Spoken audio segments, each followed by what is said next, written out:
YCP మాజీ MP Gorantla మాధవ్కు POCSO court నోటీసులు జారీ చేసింది. విలేకరుల సమావేశంలో పోక్సో కేసులో బాధితురాలి పేరు బయటపెట్టారంటూ మాధవ్పై విజయవాడ సిపికి మహిళా కమిషన్ మాజీ చైర్మన్ వాసిరెడ్డి పద్మ ఫిర్యాదు చేశారు. దీంతో ఆయనపై విజయవాడ సైబర్ క్రైమ్ పోలీసులు కేసు నమోదు చేశారు. ఈ కేసులో విచారణకు హాజరు కావాలని గోరంట్ల మాధవ్కు పోక్సో కోర్టు నోటీసులు జారీ చేసింది.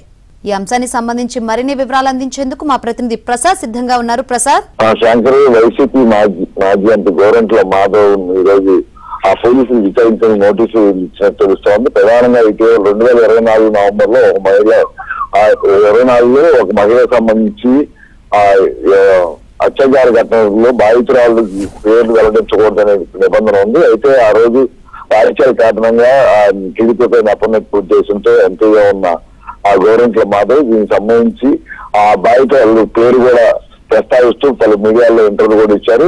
దీనిపై మహిళా కమిషన్ చైర్మన్ గా పనిచేసి వాసిరెడ్డి పద్మ వైసీపీ నుంచి బయటకు వచ్చిన సమయంలో గోరంట్ల మాధవ్ వ్యాఖ్యలపై ఫిర్యాదు చేశారు.